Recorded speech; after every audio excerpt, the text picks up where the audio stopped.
इतनी बड़ी संख्या में और यहाँ जो जनसमूह पूरा समुद्र दिखाई देता है, मैं सबसे पहले आप सबका अभिनंदन करता हूँ, सबका अभिनंदन करता हूँ। आज हमारे बीच में हरियाणा सरकार के मेरे साथी मंत्री चौधरी रणजीत सिंह जी चौटाला, हमारे स्थानीय शासन नगरीय के मंत्री डॉक्टर कमल गुप्ता जी, देश की सबसे बड़ी पंचायत लोकसभा के सदस्य हमारी सांसद बहन सुनीता दुग्गल जी, भारतीय जनता पार्टी के पूर्व में रहे प्रदेश के अध्यक्ष बहुत जुझारू नेता श्री सुभाष चौटाला जी, भारतीय जनता पार्टी की सिरसा जिले के हमारे अध्यक्ष श्री आदित्य चौटाला जी, जिला अध्यक्ष हमारे फतेहाबाद से भाई बलदेव रोहा जी, हमारे विधायक श्री गोपाल कांडा जी, विधायक श्री दुलाराम जी, विधायक श्री सोमवीर सांगवान जी और भारतीय जनता पार्टी के वरिष्ठ नेता, और मैं भारतीय जनता पार्टी का वरिष्ठ नेता के नाम से संबोधित कर रहा हूं। मैंने स्वयं इनको पंजाब में फोन करके कहा कि आपका भी संबंध इस इलाके से है, ऐसे आप भी अगर आएंगे तो सब कार्यक्रम की शोभा बढ़ेगी, सब लोग आपका सम्मान करेंगे। ऐसे श्री सुनील जाखड़ जी, प्रदेश के पूर्व मंत्री श्री मनीष ग्रोवर जी, पार्टी के वरिष्ठ नेता श्री जगदीश चोपड़ा जी, मेरे साथ राजनीतिक सलाहकार श्री कृष्ण बेदी जी, श्री अमरपाल राणा जी, श्री बलकौर सिंह जी, श्री गोविंद कांडा जी, प्रदीप राजूसरिया जी, मखनलाल सिंगला जी, श्री रामचंद्र कंबोज जी, उपस्थित सभी हमारे अन्य नेतागण, सभा में उपस्थित मातृशक्ति, बुजुर्गों, नौजवान साथियों, पत्रकार छायाकार बंधुओं और कलाकार मित्रों, आज का ये जनसमूह, इतना बड़ा जनसमूह जो हमारे अधिकारी देख रहे हैं सरकार के, तो सरकार के अधिकारियों ने मुझे भी आके बताया कि इस समय और 2 रैलियां साथ साथ चल रही है, तो इनका सबका कहना है कि अपनी तो ये जिले की रैली है और जो प्रदेश की रैली भी कर रहे हैं वो इससे आधी से भी कम है।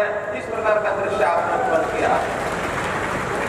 हमारे मीडिया के मित्र जरूर ध्यान कर रहे होंगे, क्योंकि इन्होंने तो अपनी टीमें सब जगह भेजी हुई है, कल ये लिखेंगे बड़े बड़े अक्षरों में अखबारों के अंदर भी।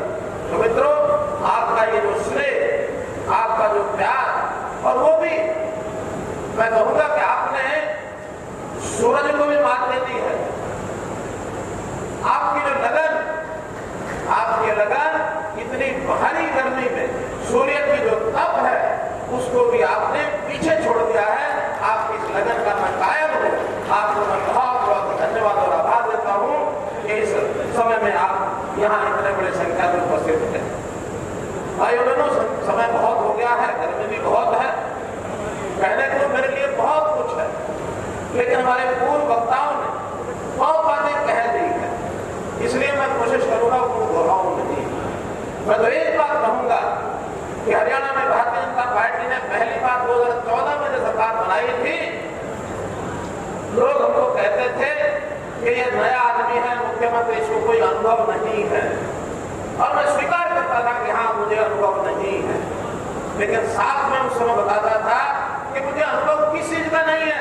ये जो राजनीति में आने के बाद सत्ता को जो लोग भोग लेते हैं, सत्ता को भ्रष्टाचार के माध्यम से अपना घर भरने का काम करते हैं, भ्रष्टाचार की जो गंगा बहा, जमाल हो चाहे जगमालवाड़ी हो, कालावाली हो, रोड़ी हो, इस जिले के सैकड़ों गांव आज भी मुझे टिप्सवर याद, और वहां जाकर के हम लोगों ने समाज में अच्छाई कैसे फैलाई जाए, अच्छा काम करने के लिए अच्छा नागरिक कैसे बना जाए, इसकी बहुत बड़ी संख्या हमने यहाँ लोगों को बनाई थी। आज मेज पर बैठे, आज मंच पर बैठे हुए कम से कम 50% लोग ऐसे हैं जो मेरे उस समय के 1990 के साथ थी। 1990 के आज 32 साल पुराने मेरे साथ थे। हम लोगों ने बहुत काम किया।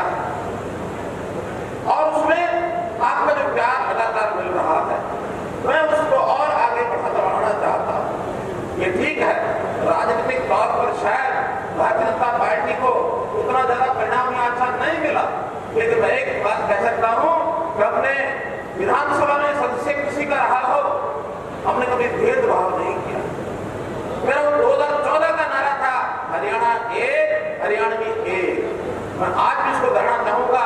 मैं कहूंगा हरियाणा एक, आप पीछे दोहराएंगे हरियाणा भी एक, हरियाणा एक, हरियाणा एक, हरियाणा एक। मैं सारे हरियाणा को एक मानता हूं। ये मेरा 2.5 करोड़ 3 करोड़ लोग का मेरा परिवार है।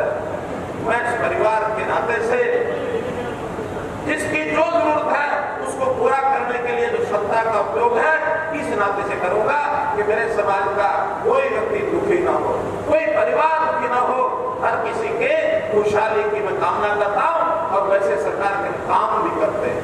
हमने पिछले 7 साल में अनेक काम किए। सिरसा के लिए अनेक घोषणाएं हमने की है और मैं अगर आपको मोटा मोटा एक आंकड़ा बता दूं तो पिछले 7 साल के अंदर आज ही डिपार्टमेंट के लोगों ने मुझे बताया है कि साहब आपने 3676 करोड़ रुपए के काम इस जिले में कराए। 3676, 5 विधानसभाएं हैं, 500 से भी ऊपर 550 करोड़ रुपया हर विधानसभा में। और मैंने पहले साल में कहा था हर साल हर विधानसभा में 80 करोड़ रुपए का काम जरूर होगा, तो 7 साल में 560 करोड़ रुपया बनता है और उसको पूरा किया। नहीं होगा विधायक करेंगे, लेकिन जनता मेरी है, जनता की तकलीफ मेरी है, समस्या आपकी, समाधान हमारा, ये हमने हमेशा सोच रखी। और अब तो हमने कहीं किसी का भी जनप्रतिनिधि हो, हमने कहा है कि आप अपना काम 2 पोर्टल बनाए हम, एक ग्राम दर्शन, एक नगर दर्शन। आप उसको खोलिए, अपना नाम लिखिए, अपना फोन नंबर लिखिए और गांव के अंदर जो आपकी समस्या है, जो तकलीफ है, जो डिमांड है, आप उसमें भर दीजिए। आपको किसी को बाहर जाने की जरूरत नहीं, ना विधायक के पास, ना सांसद के पास, ना कार्यकर्ता के पास। आपको थोड़ी सी जानकारी उसको भरने के लिए चाहिए और जैसा आप करेंगे वो काम घर बैठे हो जाएंगे मित्रों। इसलिए मैं इस बात के लिए आपको इसलिए बताना चाहता हूँ कि हम लोगों ने सिरसा जिला हो, चाहे रोहतक जिला हो, चाहे करनाल जिला हो, चाहे गुड़गांव जिला हो, गुड़गांव थोड़ा सबसे ऊपर निकल गया। उसका अलग कारण है। वो जो विदेश के लोग या अपने देश के लोग जो इन्वेस्टमेंट करने के लिए आते हैं और दिल्ली के आसपास उनको जगह चाहिए, वो काफी आगे निकला है। बाकी जिलों में एक प्रकार का सब जो काम है वो हमने किया है। हमने प्रदेश में सड़कों का जाल बिछाया, 17 नए जो राष्ट्रीय राजमार्ग यानी नेशनल हाईवे ये 17 मंजूर कराए हैं, 6 कंप्लीट हो गए, 11 पर काम चल रहा है। और इस प्रकार का नेशनल हाईवे आपने देखा, ये जो दिल्ली का नेशनल हाईवे आपके सिरसा से निकल कर डबवाली जाता है, कोई समय था 8 घंटे लगते थे और आज डबवाली के लोग दिल्ली जाने के लिए मात्र मैं समझता हूँ 4.5 घंटे में पहुंच जाते हैं। कुछ लोग तो अच्छी स्पीड वाले 4 घंटे में पहुंच जाते हैं। तो इस नाते से हर एक जिला नेशनल हाईवे के साथ जुड़ा। हमने जितने भी सड़कें बनाई हैं, चाहे वो पीडब्ल्यूडी की सड़कें हो, चाहे मार्केटिंग बोर्ड की हो, एक जाल बिछाया। आज हम चाहते हैं हर गांव आसपास के गांव से जुड़े। तो मैं आज भी बिना बताए जो हमारे पास जगह जगह से कोई भी कार्यकर्ता लेकर के आता है या आम जनता का जो बताता है सड़कें, उन सड़कों की जानकारी आपको देने वाला हूँ। आज पूरे जिले में हम लोगों ने 80 सड़कें मंजूर की हैं। 80 सड़कों में लगभग 87 करोड़ रुपया उसके ऊपर खर्च होगा, जो मार्केटिंग रोड की पीडब्ल्यूडी की अलग है। तो इसलिए आने जाने का जो राह है वो सारी हमको कैसे मिले, इस काम को हम पूरा कर रहे हैं। एक योजना हमने और बताई कि जितने भी फाटक है रेलवे के, किसी फाटक के ऊपर चाहे वो आदमी उस पर रहता है या नहीं रहता, बहुत से फाटक ऐसे होते हैं जिसके ऊपर आदमी की ड्यूटी भी नहीं होती। ऐसे भी पहले चरण शहरों के अंदर जितने फाटक हैं सबके ऊपर आरओबी या आरयूबी ये हम बनाएंगे। और इसमें अभी मेरे सामने सिर्फ 2 फाटक सिर्फ सिरसा जिले के ध्यान, सिरसा नगर के ध्यान में आए हैं। तो मैं घोषणा करता हूँ उन दोनों फाटक के आरयूबी या आरओबी या तो ऊपर का पुल नहीं तो नीचे से जाने का रास्ता, दोनों फाटक खत्म कर देंगे। ये सिरसा नगर के लिए घोषणा करता हूँ। मेडिकल कॉलेज हमने आते ही घोषणा की थी, हर जिले में अब मेडिकल कॉलेज बनाएंगे। और मुझे खुशी है आज 22 जिलों में मेडिकल कॉलेज की घोषणा हो गई है। आपका सिरसा जिला इसके लिए ऊपर शिक्षा में मेडिकल कॉलेज नया बनेगा और इस नाते से कोई जिला ऐसा नहीं बचेगा जिसमें मेडिकल कॉलेज नहीं होगा। और इसका परिणाम ये 2014 में जब सरकार संभाली उस समय सभी मेडिकल कॉलेज में 750 सीटें थी एमबीबीएस की। इस समय आज 7 साल के बाद वो सीटें बढ़कर के 1650 हो गई हैं, 900 सीटें बढ़ गई हैं। और जैसे सब जिलों में मेडिकल आने वाले 2, 3, 4 साल में पूरे हो जाएंगे, कोई 2 साल में, कोई 3 साल में जब पूरा हो जाएगा और जब सब कॉलेजेस के अंदर मेडिकल कॉलेज में एमबीबीएस की सीटें होंगी तो 2900 सीटें हो जाएंगी, 2900 सीटें। और मित्रों, हर साल जब 2900 डॉक्टर बनेंगे, कोई आपका पीएचसी, डिस्पेंसरी, सीएचसी, अस्पताल कोई नहीं बचेगा जहाँ डॉक्टर की कमी होगी। आज डॉक्टर की कमी हमारे यहाँ है, लेकिन डॉक्टर तो आकर डॉक्टर पढ़ाने के बाद बनता है, उसके बिना तो आ नहीं सकता। तो इसलिए डॉक्टरों को पढ़ाने की हमने पुरजोर कोशिश की है। हरियाणा में भी हो रही है, पूरे देश में हो रही है।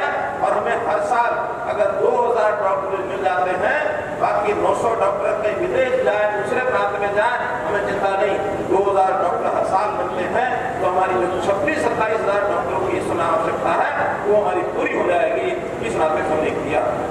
मित्रों, पढ़ाई के कॉलेज के नाते हमने तय किया था कि 20 किलोमीटर के अंदर, यानी 20 किलोमीटर की दूरी बाद एक कॉलेज जरूर होगा। लड़कियों का हो जाए अलग तो ठीक, नहीं तो कोएड कॉलेज होगा, ताकि किसी बच्चे को लड़की को पढ़ाई करने के लिए 10 किलोमीटर से ज्यादा सफर न करना पड़े। और इस योजना में इस 2 साल के अंदर हमने सिरसा जिले में भी 3 नए गवर्नमेंट कॉलेज ये खोले हैं, 1-2 स्थान बचे हैं। इस साल के अंदर वो भी पूरा कर देंगे। कोई आपका स्थान ऐसा नहीं बचेगा जो 20 किलोमीटर के अंदर कॉलेज ना हो। 20 किलोमीटर के अंदर पूरे प्रदेश में हमने पिछले दिनों के अंदर लगभग 100 से ऊपर कॉलेज खोले हैं, जिसके अंदर आधे से ज्यादा लड़कियों के लिए हैं और उनकी सुविधा के लिए। अब जो बसों की बात आती है कि हमारी बेटियां बसों में सुरक्षित ट्रैवल करें, उसके लिए हमने छापसू नाम से योजना बनाई है, छात्रा परिवहन सुरक्षा। तो परिवहन में उसको सुरक्षा, हर एक बस के अंदर एक पुलिस का भी आदमी होगा, बस का कंडक्टर होगा, ड्राइवर होगा। और इस नाते से किसी बहन बेटी को ट्रैवल करते समय उसको सीट भी मिलेगी और कोई समस्या कठिनाई नहीं आएगी। इस पर विशेष बल दे रहे हैं ताकि हमारी बच्चियां पढ़ाई कर आगे आए। इसी प्रकार स्कूलों के अंदर जो भी बताया कि कंप्यूटर की शिक्षा बहुत अनिवार्य हो गई है। और कोविड में हमने ऐसा सिखा दिया कि बच्चे घर में रह करके ही पढ़ें। ऑनलाइन शिक्षा स्कूल से अध्यापक जो हम पढ़ाएगा, कोई क्लासें लगनी बंद हुई। उस समय जो अच्छे बच्चे थे संपन्न परिवारों के, उनके पास तो कंप्यूटर भी था, मोबाइल भी था, टैबलेट भी था, सब कुछ था। लेकिन गरीब परिवारों के पास बच्चे ऐसे, यानी ना उनके पास मोबाइल था ना कंप्यूटर था। हमने अभी पहले चरण में 10वीं, 11वीं, 12वीं के सब बच्चों को, चाहे वो अमीर है गरीब है, अब सबको हमने और टेबलेट जिससे वो घर बैठे भी अपनी पढ़ाई कर सकते हैं। और अध्यापक भी जो बच्चा कमजोर है उसको अतिरिक्त यानी शिक्षा कराएगा। हमारे बच्चे पढ़ाई के अंदर ऐसे आगे बढ़े। इस टेबलेट का लगभग 650 करोड़ रुपया हमने पिछले 5 मई को ये वितरण करने शुरू किए, ताकि हर एक 8वीं, हर एक 10वीं, 11वीं, 12वीं बच्चे को और ये टेबलेट मिल जाए। इसका भी हमने किया है। शिक्षा को सुधारने के लिए हमारे सरकारी स्कूलों में शिक्षा की कमी थोड़ी बताई जाती रही है, लेकिन लगातार हम लोगों ने शिक्षा में सुधार किया है। और अभी मेरे पास कल ही समाचार आया है, नीति आयोग ने शिक्षा के क्षेत्र में हरियाणा में जिस प्रकार से प्रगति हुई है, प्रगति दर को प्रथम श्रेणी पर रखा है। हरियाणा आगे बढ़ने वाला पहले श्रेणी में प्रदेश आधारित शिक्षा में सुधार किया।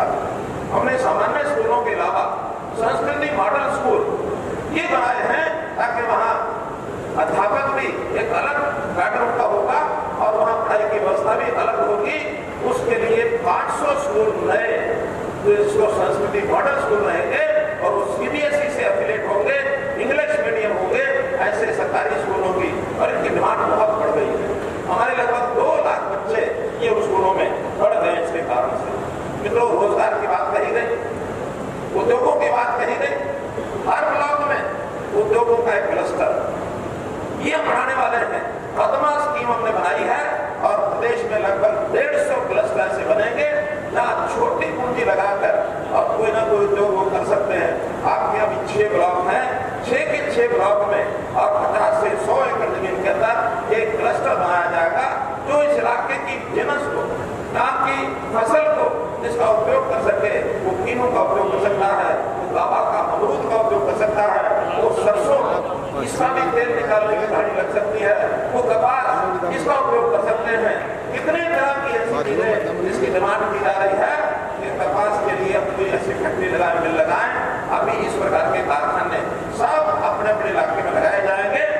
एक जमीन हमको बताई गई है कि यहाँ लगभग 125 एकड़ जमीन यहाँ है, उस जमीन का उपयोग वही प्रकार से हम संभव करेंगे, या तो खेलों के लिए करेंगे और या फिर वहाँ किसी प्रकार का कोई इंडस्ट्री का कोई महकमा आए ताकि इंडस्ट्री के प्रकार से उस जमीन का उपयोग कर सके। हजारों लोगों को रोजगार उस सेंटर में मिलेगा। बनवाला गांव के 125 एकड़ जमीन हमको बताई है, तो उस जमीन के ऊपर हम जरूर कुछ ना कुछ इस प्रकार से काम करेंगे। मित्रों, विषय बताने के बहुत, लेकिन एक चिंता की बात जो हमारी सांसद महोदय सुनीता दुग्गल जी ने उठाई है, अब वो क्या है, ये जिला नशे से पूरी तरह प्रभावित है, बहुत बुरी तरह प्रभावित है। दुख होता है, कष्ट होता है, आंकड़े भी भयंकर हैं। यानी अगर सिरसा जिले की मैं इस 2022 की बात करता हूँ तो इस 2022 में 24 मौतें हो गई और उसमें भी 24 में से 23 ऐसी है जो 30 साल से कम हुई। केवल एक ऐसा है जिसमें 55 साल की आयु, 30 साल से नीचे की आयु का नौजवान ये हमारा नशे की लत में उठा जा रहा है। पास लगता फतेहाबाद जिला, इसमें भी इसी दौरान 16 मौतें हुई हैं और ये सब 16 के 16 18 वर्ष 30 साल के बीच की उम्र के। अर्थात ये नौजवान, इसको संभालना बहुत जरूरी है और इसको संभालने के लिए हम लोगों ने युवाओं को खेलों में कैसे आगे बढ़ाया जाए, स्टेडियम कैसे बनाया जाए, और जहाँ कहीं स्टेडियम है वहाँ कोच की व्यवस्था, खेलने के सामान की व्यवस्था, और ज्यादा बड़ी संख्या में हम हर गांव में 1-2 एकड़ जमीन के ऊपर पार्क और व्यायामशाला ये बनाने वाले हैं। पूरे जिले में शहरी क्षेत्रों को छोड़कर, शहरों में खास करके क्योंकि चुनाव आचार संहिता लगी हुई है, इसलिए 3 शहरों को मैं छोड़ करके जो घोषणाएं करूंगा 3 शहरों को छोड़ के करूंगा, जिसके अंदर रानिया है, जिसमें हेलनाबाद है और डबवाली। इन 3 शहरों में जो चुनाव कर रहे हैं, इसलिए मेरी साफ घोषणाओं को उन 3 जगहों को अलग हट करके देखा जाए। तो हमने तय किया है कि कम से कम 50 गाँव में ये जो 2 एकड़ का पार्क व्यायामशाला, जहाँ कोई ना कोई योगा शिक्षक भी रहेगा, बच्चों को परंपरागत खेल खिलाए, कबड्डी कराए, वॉलीबॉल कराए, हॉकी कराए, ऐसे खेलों के माध्यम से उनकी रुचि वहाँ बनाएंगे। और इन सब जगह पर या इसके अलावा भी जहाँ उनको इंडोर कुछ मिल जाएगा, वहाँ जिम खोलने की व्यवस्था करेंगे। तो 50 गाँव हो, 60 हो, 70 हो, 100 हो, सब जगह 5 लाख से लेकर 10 लाख रुपए तक का जिम की व्यवस्था इन बच्चों के लिए करेंगे, ताकि उसके अंदर उनका मन लग जाए, खेल में आगे बढ़े, खेल में आगे बढ़ेंगे, रोजगार में आगे बढ़ेंगे, तो कम से कम इस नशे की लत से वो छूटेंगे। ऐसे लंबी प्लान हमने बनाई। हमने नर्सरियां, खेलों की नर्सरियां, इसका भी लगभग 1000 नर्सरी हरियाणा में बनने वाली है। इसमें भी 50 नर्सरी इस जिले के हिस्से में आती हैं। मैं कहता हूँ 50, चाहे प्राइवेट स्कूल हो चाहे सरकारी स्कूल हो, और बच्चा जो नर्सरी में खेल खेलेगा उसके लिए भी स्टाइपेंड है, तो उनका शिक्षक उनको खिलाएगा, उसको भी अतिरिक्त आय उसमें होगी। इसलिए इस नर्सरी को भी सरकारी या प्राइवेट स्कूल अपने पास ले सकते हैं। हिस्से में 50 है, लेकिन अगर ज्यादा भी डिमांड हिसार यानी सिरसा, फतेहाबाद और जो हमारे बॉर्डर के जिले हैं, चाहे उसमें मैथल है, चाहे उसके अंदर जींद है अथवा अम्बाला है, इन सब जिलों से ज्यादा डिमांड आएगी, तो भी हम यहाँ नर्सरी सबसे ज्यादा देंगे कि आप बच्चों को ही खेलों के अंदर लगाएं, ताकि वो बच्चे खेल खिलाड़ी बन करके आगे प्रदेश का, देश का, परिवार का नाम रोशन करें और अपनी आदतें ठीक करें। अभी 4 जून से एक खेलो इंडिया कार्यक्रम सारे देश का है, वो 15 साल से 19 साल तक के बच्चे उसके अंदर कंपटीशन के लिए आएंगे। 8500 बच्चे पंचकुला तक आएंगे, राष्ट्रीय स्तर का कार्यक्रम है। तो हम अपने बच्चों को, जो माता पिता यहाँ बैठे, बच्चों को खेल के लिए प्रोत्साहित करो, व्यायाम के लिए करो, योग के लिए करो, और जो बड़ी आयु के हो गए उनको रोजगार के लिए बहुत योजनाएं हम दे रहे हैं, उन योजनाओं में आगे लेकर के आए। इस नाते से हमने अंत्योदय परिवार उत्थान योजना ये बनाई है। परिवार पहचान पत्र के माध्यम से जिन परिवारों की आय 1 लाख से कम है, ऐसे परिवार के एक नौजवान को काम देने की योजना हमने बनाई है। उसकी पहले ट्रेनिंग कराएंगे, सिखलाई कराएंगे, उसको जो काम करना है उसके लिए उसको लोन लेके देंगे, सरकार की सब्सिडी देंगे, सरकार से ग्रांट देंगे, ताकि उसकी आय डबल कैसे हो सके, 1 लाख से 2 लाख रुपए साल कैसे वो कमा सकता है।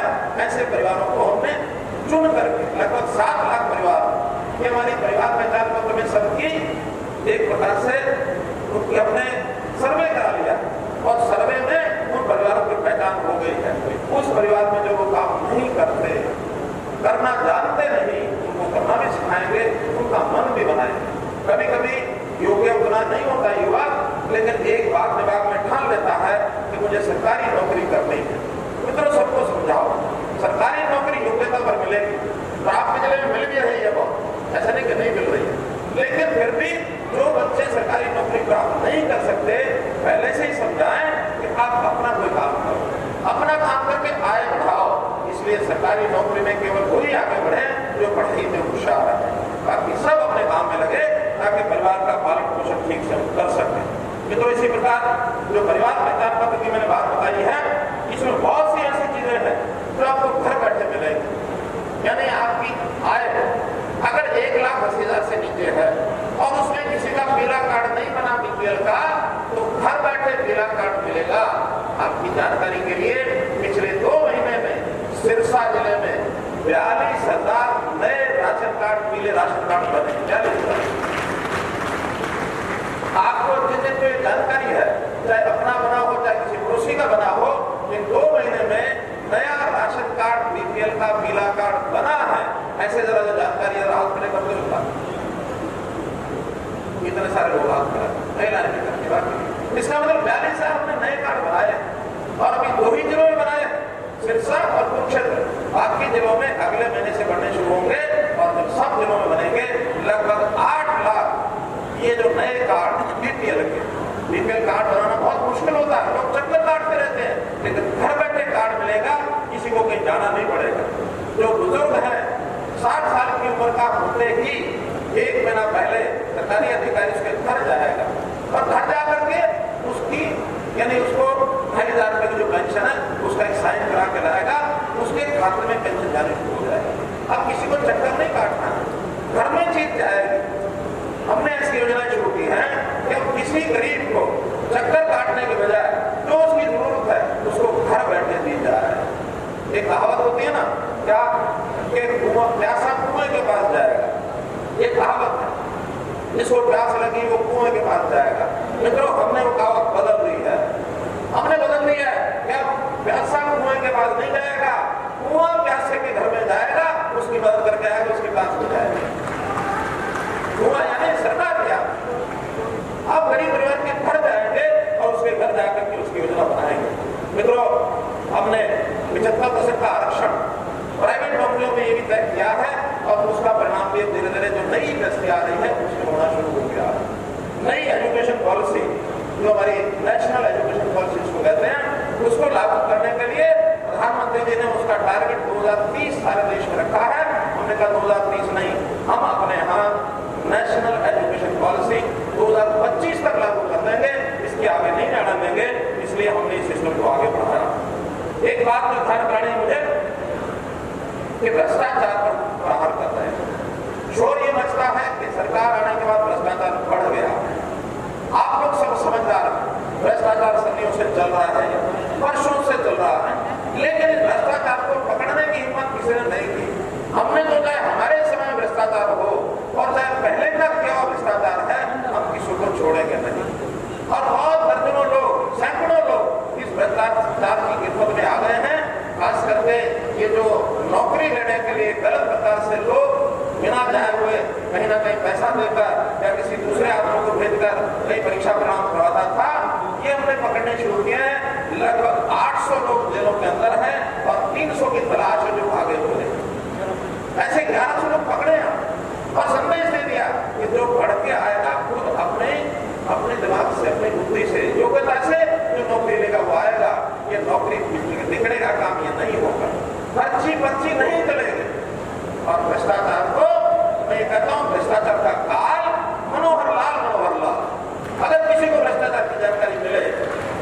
हमारे पास आधी रात को भी जानकारी मिलेगी तो उसको पकड़ने का, अगर कोई सूत्र आप देते हैं तो तुरंत पकड़ा जाएगा। अगर आप सूत्र नहीं देते, केवल जानकारी देते हैं, उसको पकड़ने का प्रयास करेंगे और बहुत जल्दी भ्रष्टाचार, चाहे ये नेताओं का हो, चाहे अफसरों का हो, चाहे कर्मचारियों का हो। और एक बात थोड़ी सी कड़वी कड़वी है कि इस भ्रष्टाचार में कभी कभी जनता को लोग मिल जाते हैं, गलत ढंग से कोई फायदा लेना चाहते हैं सरकार से, और गलत ढंग से जाएंगे तो फायदा मान लो 50,000 का मिलना है तो 60-60 कर लेंगे, भाई ये तो देते 20,000 दे रहे 30,000 दे रहे। ये बंदरबाट भ्रष्टाचार में जनता के लोगों के माध्यम से नहीं होनी चाहिए। और इसके प्रहरी भी हम हैं, इसके चौकीदार भी हम हैं। कोई गलत काम अगर करता नजर आता है उसको निडर बेखौफ होकर बताइए, बताने वाले का नाम बिल्कुल गुप्त रखा जाएगा, किसी को उसकी जानकारी नहीं दी जाएगी। आप समाज का भला करना है तो इन बातों में मेरे साथ आएंगे, हम लोग इसको करेंगे। हमने भ्रष्टाचार को रोकने के लिए अपना विजिलेंस डिपार्टमेंट, जो हमारा विजिलेंस विभाग है, उसको मजबूत किया। पहले विजिलेंस डिपार्टमेंट केवल स्टेट गवर्नमेंट पर एक होता था, हमने उसको 7 हिस्सों में कर दिया। एक स्टेट का, 6 हमारे डिविजनल कमिश्नर जहाँ होंगे वहाँ भी अलग अलग से विजिलेंस ब्यूरो ये हमारा काम करेगा, जिसमें पुलिस के अधिकारी भी होंगे, विजिलेंस के अपने लोग भी होंगे, एडमिनिस्ट्रेशन के भी होंगे, ताकि जो छोटी बड़ी हर जगह भ्रष्टाचार की शिकायतें मिलती हैं, छोटी छोटी शिकायतें जिले में वो अपने आप डील कर सकते हैं। मित्रों, विषय तो बताने के लिए बहुत, सिरसा हमारा ऐसा एक स्थान है जो बहुत ऐतिहासिक शहर है, इसके इतिहास को हम बना के रखना चाहते हैं। अब हम 2-3 घोषणाएं जो यहाँ के बताई हैं वो, और जो मेरे पास पहले भेजी गई थी, उन सब घोषणाओं की मैं चर्चा आपके सामने जरूर करना चाहूंगा, क्योंकि बहुत से लोग तो शायद उसी इंतजार में बैठे हैं कि हमारे लिए हमारे नेताओं ने जो बातें रखी हैं उसमें से क्या किया गया। पहली बात, ओटू झील के किनारे या उसके 10-20 किलोमीटर आसपास जो किसान है, मुझे पता है कि ओटू की मिट्टी वो उनके लिए सोना है, खाद भी है, मिट्टी भी है। और पीछे 2-2 हजार रुपया ट्राली का भी दे करके उन लोगों ने अपने खेत में मिट्टी करवाई। बड़ी ट्राली 2,000, छोटी ट्राली 1,500-1,500। मुझे मालूम नहीं कि ओटू के आसपास के कितने लोग हैं, लेकिन आज घोषणा कर रहा हूं कि कल से ही ओटू की एक नई योजना हमने 1 महीने के लिए बनाई है, या 30 जून तक बनाई है, कि जिस किसान को वहां से मिट्टी भरनी है तो बड़ी ट्राली 10 टन की या छोटी ट्राली 6 टन की वहां भरने की व्यवस्था सरकारी रहेगी। सरकार सिंचाई विभाग भर के देगा और उसकी जो रॉयल्टी है वो भी सिंचाई विभाग देगा आगे, लेकिन आपसे लमसम 100 रुपया टन उस मिट्टी का लिया जाएगा। जिसको ले जानी है वहां से ले जाए और अपने खेतों में डाल ले, कोई परमिशन की जरूरत नहीं और कोई ठेके की जरूरत नहीं, कोई लाइसेंस की जरूरत नहीं। जो किसानों को उस मिट्टी का उपयोग लगता है और बहुत उपयोग है। मैं स्वयं ओटू झील देख के आया, वहां की मिट्टी यानी क्योंकि पीछे से पानी आता है, उस पानी के साथ बहुत सी चीजें ऐसी आती हैं, शायद पानी तो खराब है, गंदा है, लेकिन उस पानी के अंदर जो घुल मिल के आता है, मिट्टी मिलता है, वो खाद है, सोने का खाद है। इसलिए एक ये योजना जिसको मैं और आपके सामने घोषणा करता हूँ। दूसरा, शेरावाली डिस्ट्रीब्यूटरी, इसकी मैंने घोषणा पहले कर दी थी और उस पर भी काम शुरू हो गया है। पिछले दिनों में वहां पानी आया है। अब इस सीजन का पानी भी 5 जून से पेड़ तक पानी पहुंच जाएगा, ये मैं घोषणा कर रहा हूँ। शेरावाली जो इलाका है, उस शेरावाली क्षेत्र से, उन गांव से कौन लोग यहाँ आए होंगे, जरा बरात खड़े तो शेरावाली के इलाके में कुछ इधर है, कुछ इधर। तो कुल मिला के 20 से 25 गाँव को इसका लाभ होगा, ये शेरावाली का, और वो ये पानी जो है ये तुरंत मिलना शुरू होगा। जहाँ तक अन्य योजनाएं घोषणाएं हैं, इसमें कुछ एनिमल इन्वेंट्री की है, 71 लाख की 1-2 घोषणाएं हैं, आयुष की है, ये भी छोटी घोषणाएं हैं, कुछ प्रीमियम की है, एफेड की घोषणा 13 करोड़ 70 लाख की, जिसके अंदर बड़ी घोषणाएं गांव एफेड नहीं, हेल्थ की सीएचसी, गांव के सीएचसी में माधो सिंगाना सीएचसी में रिहायशी प्लॉट बनाए जाए 3 करोड़ रुपया, गोरीवाला में पीएचसी की नई बिल्डिंग 3 करोड़ 60 लाख रुपया, और इसी प्रकार पतली डाबर में स्वास्थ्य केंद्र की बिल्डिंग 4 दीवारी, और इसी में गांव तलवाड़ा खुर्द में गांव प्राइमरी हेल्थ सेंटर, ये भी लगभग 4.25 करोड़ रुपया। वैसे 13 करोड़ की बहुत सी योजनाएं हैं स्वास्थ्य विभाग की। मार्केटिंग बोर्ड, तो मार्केटिंग बोर्ड की सड़कें जैसे मैंने पहले बताया, अब इस बार मार्केटिंग बोर्ड की सब सड़कें जो चाहे तो रिपेयर मांगती हैं चाहे नहीं बनेंगी, ऐसी 77 सड़कें 77 सब विधानसभा की है। उसमें एलनाबाद भी है, सिरसा भी है, डबवाली भी है, कालावाली भी है, सबसे ज्यादा उसमें रानिया की है। 88 करोड़ रुपया ये मार्केटिंग बोर्ड का इन सड़कों पर लगाया जाएगा। मैं अगर डिटेल पढ़ता हूँ 77 सड़कें तो आधा घंटा लग जाएगा, इसलिए सड़कें आपके नेताओं को ये बता दी जाएगी। बड़ी बड़ी सड़कें जैसे इसमें है, कोटा गांव की सड़क नहीं है, नहीं है नारायण मंडी खेल का शेड, मुझे लगता है यही होता मंडी, इसके लिए नए शेड की और निर्माण करने के लिए 3 करोड़ रुपया ये हमने मंजूर किया। ऐसे ही शेरगढ़ से लखवाड़ा सड़क जो है 12 फुट चौड़ी है, जिसको 18 फुट चौड़ा कर दिया जाएगा, 4.25 करोड़ रुपया इसके लिए मंजूर किया जाता है। मैं बड़ी बड़ी बता रहा हूँ, छोटी 1 करोड़ 1.5 करोड़ 2 करोड़ बहुत है।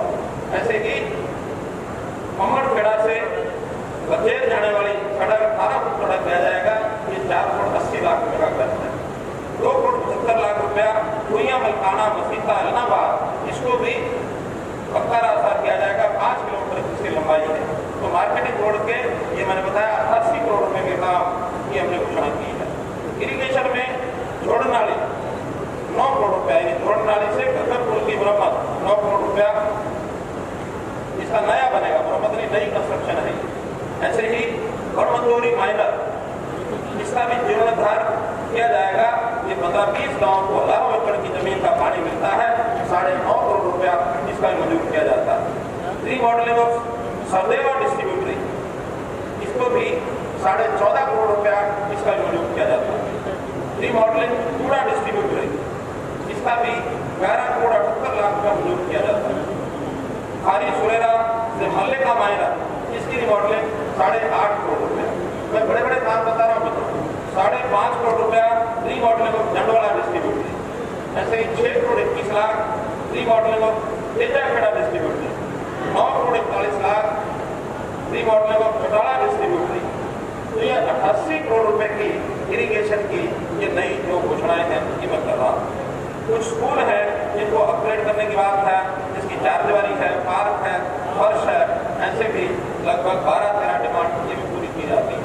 ये 34 करोड़ रुपया सिरसा में जो वाटर ड्रेनेज सिस्टम ये बनाया जा रहा है शहर की बरसाती पानी की निकासी के लिए, इसके लिए 34 करोड़ रुपया ये मंजूर किया जाता है। इसी प्रकार स्पोर्ट्स के लिए जैसे मैंने बताया है पहले 50 गांव को बता दिए हैं। इसके अलावा मम्मनखेड़ा में खेल स्टेडियम 2 करोड़ रुपया इसके लिए मंजूर करते हैं, और खेल स्टेडियम का निर्माण माधव सिंगाना लेवल वाली 2 करोड़ रुपया इसके लिए भी मंजूर किया जाता है। ऐसा कुछ नगरों की और ग्राम पंचायत की ऐसी कुछ योजनाएं हैं, उन योजनाओं को बहुत छोटे छोटे काम हैं, गली के, नाली के, सड़क के,